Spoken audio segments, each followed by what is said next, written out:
discuss charging and discharging of capacitors. What an important question in term of exam. RC circuit, सबसे पहले हमें पता होना चाहिए कि हमारे पास जो आरसी सर्किट है इसको हम क्या कहते हैं, रेजिस्टेंस और कैपेसिटेंस का जो कम्बिनेशन होता है। किसी भी सर्किट में अगर इन दोनों की जो है वो कम्बिनेशन लगी हो, रेजिस्टेंस की और कैपेसिटेंस की किसी सर्किट में दोनों अटैच हों, तो उसको हम कहते हैं हमारे पास आरसी सर्किट है। अब इसमें हमने करना ये है कि हमने कैपेसिटर्स को चार्ज करना है, उसके बाद उसको डिस्चार्ज करना है। इन दोनों केस में देखना है कितने परसेंट कैपेसिटर चार्ज होता है और कितने परसेंट कैपेसिटर डिस्चार्ज होता है और किस टाइम पे होता है। तो सबसे पहला केस हमारे पास चार्जिंग ऑफ कैपेसिटर्स है। क्या हमारे पास जो कैपेसिटर्स है वो किस तरह से चार्जिंग फिनोमिना जो है वो प्रोड्यूस करते हैं जब वो चार्जिंग कर रहे होते हैं। तो बेसिकली स्टूडेंट्स आप देख सकते हैं हमारे पास एक सर्किट है जिसमें हमारे पास एक रेजिस्टेंस है जो कि प्लेट्स के साथ कनेक्ट है इन सीरीज़ में। हमने पोटेंशियल जो है वो दिया हुआ है। आप दो पॉइंट देख रहे हैं, एक पॉइंट आपको एस नज़र आ रहा होगा, स्विच लगा होगा और वो पॉइंट ए के साथ कनेक्ट है, और पॉइंट बी जो है वो फ़िलहाल के लिए अभी डिसकनेक्ट है, वो अभी किसी भी के साथ कनेक्ट नहीं है, स्विच के साथ उसकी डिसकनेक्शन है। इस केस में क्या होगा, हमारे पास सर्किट को कंप्लीट करने के लिए हमने स्विच का इस्तेमाल किया। स्विच को क्लोज़ करेंगे तो हमारे पास यहाँ पे पोटेंशियल का जो सर्किट्स होगा, जो आरसी सर्किट है वो उसकी कंप्लीशन प्रोसेस जो है वो कंप्लीट हो जाएगा।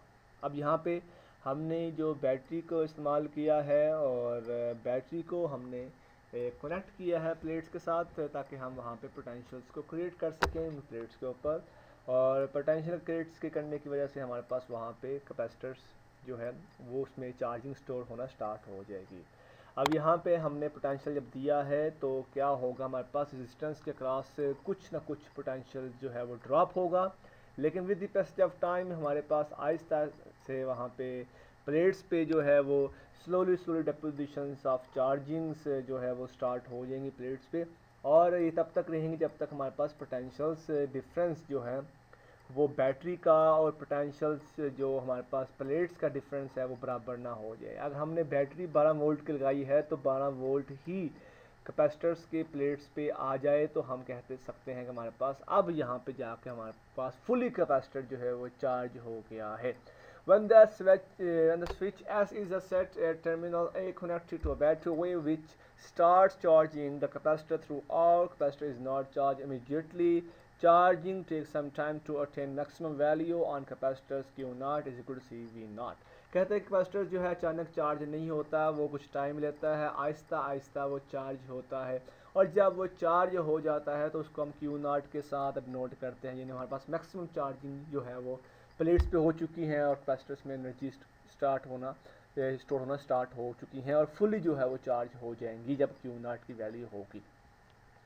आपके सामने जो है कैलकुलेशन जो है वो नज़र आ रही है। आपने कैपेसिटर्स के जो चार्जिंग और डिस्चार्जिंग में जो फार्मूला इस्तेमाल करना है वो कुछ डिफरेंस हैं। अगर आपने चार्जिंग के लिए इस्तेमाल करना है तो Q is equal to q naught 1 minus e minus tau over r c. Exponent जो है वो एक फार्मूला है जो कि इसको प्रूव करते हैं हम लोग अपने नेक्स्ट क्लासेस में बीएससी में या एमएससी में, लेकिन फ़िलहाल के लिए आपने ये फार्मूले को याद कर लेना है। Charging of capacitors Q is equal to q naught 1 minus exponent minus tau over r c. अब टॉ का लफ्ज़ जो है यहाँ पे मैं आपको आगे जाके बताऊँगा कि इसका मकसद क्या है। इसको हम टाइम कांस्टेंट कहते हैं और ये बताता है हमारे पास के कैपेसिटर्स जो है कितने परसेंट चार्ज और कितने परसेंट डिस्चार्ज हो जाएगा जब हम वहाँ पे जो है बैटरी को लगाते हैं। अब देखें, आप एक सर्किट देख रहे हैं, हमारे पास जो टाइम है उसको एक्स एक्सिस पे लिया है और चार्ज को वाई एक्सिस पे लिया है। With the passage of time Aahista Aahista से आपका कैपेसिटर जो है वो चार्ज होना स्टार्ट हो जाएगा, और 0.63 क्यू नॉट से मुराद ये कि यहाँ पे आपके पास टाइम कांस्टेंट है, यहाँ पे जाके आपके पास कैपेसिटर जो है वो 63% चार्ज हो जाएगा। फिर उसके बाद फुली चार्ज आहिस्ता आहिस्ता उसको हम करते जाएंगे। जितना बड़ा कैपेसिटर्स होगा उतना वो लेट चार्ज होगा, जितना छोटा कैपेसिटर होगा उतना वो जल्दी चार्ज हो जाएगा। इसका मतलब ये है कि हमारे पास जो जो आर सी है, स्मॉल आर सी और लार्ज आर सी वो डिपेंड कर रही होती है टाइम के ऊपर। अब यहाँ पे आपके पास इक्वेशन जो है उसमें अगर मैं कहता हूँ कि tau is equal to r c जो है इसको हम टाइम कांस्टेंट कहते हैं, और टाइम कांस्टेंट हमें बताता है कि हमारे पास कैपेसिटर जो है वो 63% चार्ज हो गया है। इसको हमने फाइंड इस तरह से करना है कि आपने जहाँ पे आपको टाउ नज़र आ रहा है क्वेश्चन में, आपने वहाँ पे RC की वैल्यू पुट करनी है। तो RC ओवर RC जो है वो कैंसिल आउट हो जाएंगे, तो वहाँ पे -1 आ जाएगा। अगर आप एक्सपोनेंट -1 को कुछ इस तरह से करें कि आप इसकी वैल्यूज़ को अगर आप देखेंगे तो आपके पास वो वैल्यू आ जाएगी 1/2.78। इसकी वैल्यू जो है वो आती है एक्सपोनेंट की 1/e की वैल्यू जो है वो इतनी आती है। स्टूडेंट्स, तो यहाँ से आपने क्या करना है, Q0 0.632 आपके पास वैल्यू आती है 1/2 की। तो यहाँ से आपने जो है वो मल्टीप्लाई करवाना है 100 के साथ, क्योंकि हमें चेक करना चाह रहे हैं कि कितने % कैपेसिटर जो है वो चार्ज होगा जब टाइम कांस्टेंट होगा। तो 63% कैपेसिटर जो है वो चार्ज होगा जब टाइम कांस्टेंट होगा। स्टूडेंट्स, आपने ऊपर एक स्टेप्स जो है वो देखना है कि हमारे पास अगर हम 1 - e-1 है, अब e-1 से मुराद ये कि हमारे पास 1/e है, और 1/e की वैल्यू अगर आप देखेंगे तो आपके पास 1/2.78 बनती है। और इसको अगर आप कैलकुलेट करेंगे तो आपके पास 0.36 के करीब वैल्यू आएगी, और उसको अगर आप 1 से माइनस करेंगे तो आपके पास 0.632 वैल्यू आ जाएगी। आप इसको मल्टीप्लाई 100 के साथ करेंगे तो आपके पास 63% कैपेसिटर जो है उसकी वैल्यू आएगी। इसका मतलब ये कि हमारे पास टाइम कांस्टेंट क्या कहता है कि 63% कैपेसिटर जो है वो चार्ज हो जाएगा। टाइम कांस्टेंट को आपने देखना, time required by capacitor to charge 63% of its maximum value is called time constant. जिस तरह मैं बता रहा था कि आपके पास जो टाइम कांस्टेंट है ये बताता है कि हमारे पास कैपेसिटर जो है वो 63% मैक्सिमम चार्ज जो है वो हो रहा है।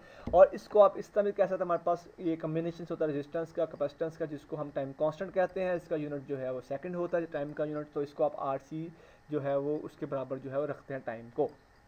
जितना छोटा कैपेसिटर होगा उतनी जल्दी चार्ज हो जाएगा, जितना बड़ा कैपेसिटर होगा उतना लेट चार्ज होगा। जितना छोटा कैपेसिटर होगा उतना जल्दी डिस्चार्ज होगा, जितना बड़ा कैपेसिटर होगा उतना लेट वो डिस्चार्ज होगा।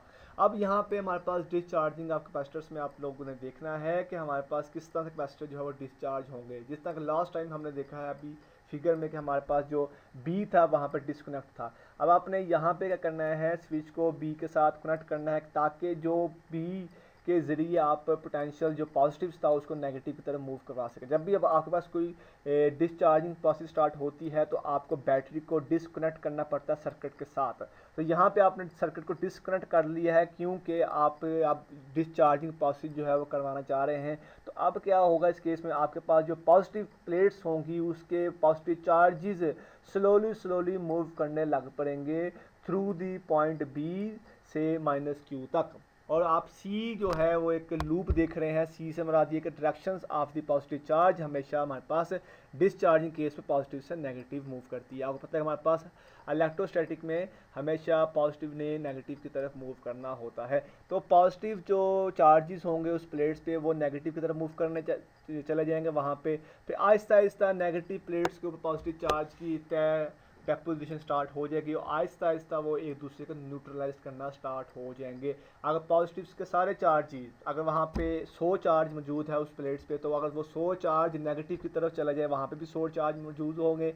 तो ये 100 चार्ज वो 100 चार्ज पॉजिटिव और नेगेटिव चार्जेस आपस में जब अट्रैक्ट करेंगे तो वो एक दूसरे को न्यूट्रलाइज कर लेंगे। इसके मामले में हमारे पास एट द एंड जो है वो कैपेसिटर में जो चार्जिंग प्लेट्स होंगे वो टोटली वो न्यूट्रल हो जाएंगी और हमारा जो कैपेसिटर है वो डिस्चार्ज हो जाएगा। अब आपने राइट पे देखनी है फिगर के आपके पास CV0 से मुराद के अब आपने कैपेसिटर्स को डिस्चार्ज करना स्टार्ट कर दिया था और आप किसी पॉइंट्स पे पहुंचे हुए थे। वो पॉइंट्स आपको टाइम कांस्टेंट बता रहा था। और अब आपके पास जो कैपेसिटर जिसके पास लार्ज RC था वो लेट है, जिसके पास स्मॉल RC था वो जल्दी डिस्चार्ज हो जाएगा। तो इसका मतलब ये है कि जितना बड़ा कैपेसिटर उतना लेट डिस्चार्ज और जितना छोटा कैपेसिटर उतना जल्दी डिस्चार्ज। अब यहाँ पे आपने फार्मूला याद कर लेना, वहाँ पे 1 माइनस था लेकिन यहाँ पे सिंपल डिस्चार्जिंग का फार्मूला मैं बता रहा हूँ आपको। ये फार्मूला ऑलरेडी जो है प्रूव्ड हो चुके हुए हैं, इनको हमने फर्दर प्रूव नहीं करना। आपने इनकी वैल्यूज़ को याद कर लेना है। Q = Q0 E - tau over RC। अब मैंने कहा टाइम कांस्टेंट क्या है, टाइम कांस्टेंट ऐसी परसेंटेज है जब आपके पास कैपेसिटर जो है वो 63% चार्ज हो जाता है। अब यहाँ पे डिस्चार्जिंग प्रोसेस में आप इसको इस तरह कहेंगे कितने परसेंट कैपेसिटर्स जो है वो डिस्चार्ज होना स्टार्ट हो जाएगा। अगर मैं कहता हूँ कि आपके पास 63% चार्जिंग थी, तो अगर आप 63 में से 100 में से 63 निकाल देंगे तो हमारे पास डिस्चार्जिंग कितनी होगी, 36, यानी 36 में हमारे पास कैपेसिटर जो है वो डिस्चार्ज होना स्टार्ट हो जाएगा। तो यहाँ से आप tau is equal to r c, अब टो की जगह आपने आर सी लगाना, तो आपके पास ई माइनस वन आ जाएगा। अब ई माइनस वन की वैल्यू 0.367 होती है, तो इसको अगर आप मल्टीप्लाई करेंगे 100 के साथ तो आपके पास 36.7% कैपेसिटर जो है वो डिस्चार्ज हो जाएगा। यानी कि आप कह सकते हैं कि दोनों केस में, चार्जिंग और डिस्चार्जिंग में, आप इसको इस तरह कहते हैं कि अक्सर लोग कहते हैं कि पानी जो है वो गिलास में मौजूद है, तो आधा गिलास पानी है, कोई कहता है कि वहाँ पे आधा गिलास पानी है, कोई कहता है कि आधा गिलास खाली है। तो इन दोनों केस में आपने ये बताना है कि हमारे पास कैपेसिटर जो है वो 63% चार्ज था, इसका मतलब कितने परसेंट डिस्चार्ज नहीं था हुआ, कितने परसेंट चार्ज नहीं था हुआ, तो आपने कहना 36% चार्ज नहीं था हुआ। तो कितने परसेंट चार्ज हुआ था, 63% चार्ज हुआ था। तो इसी को हम कहते हैं हमारे पास टाइम कांस्टेंट है। यानी कि आप कह सकते हैं कि अगर आप 63% पे पहुंचे हुए हैं, इसका मतलब ये है कि आपके पास जो डिस्चार्जिंग थी या जो चार्ज नहीं हुआ कैपेसिटर वो 36% नहीं हुआ। और जब आप डिस्चार्जिंग की बात करेंगे तो आपके पास 63% कैपेसिटर डिस्चार्ज हो गया और 36% कैपेसिटर जो है वो चार्ज रह चुका है जब आपने उसको डिस्चार्ज करना स्टार्ट किया है। तो इन दोनों केस में आपने बेसिकली करना ये है कि आपने आरसी को एक्सप्लेन करना है, आपने चार्जिंग और डिस्चार्जिंग के फिनोमिने को बाय यूजिंग द फिगर्स आपने बताना है क्या है, और फिगर्स के ज़रिए आपने ये बताना है कि हमारे पास कैपेसिटर्स में आरसी क्या शो करता है। बेसिकली आरसी जो है ये शो करता है टाइम कांस्टेंट को, कितने परसेंट हमारा कैपेसिटर चार्ज हो गया है, कितने परसेंट हमारा कैपेसिटर डिस्चार्ज हो गया है। तो हमारे इन दोनों केस में आपने जो है इन चीज़ों को जो है वो लेके चलना है। उम्मीद है कि आपको जो है इसकी समझ आ गई होगी।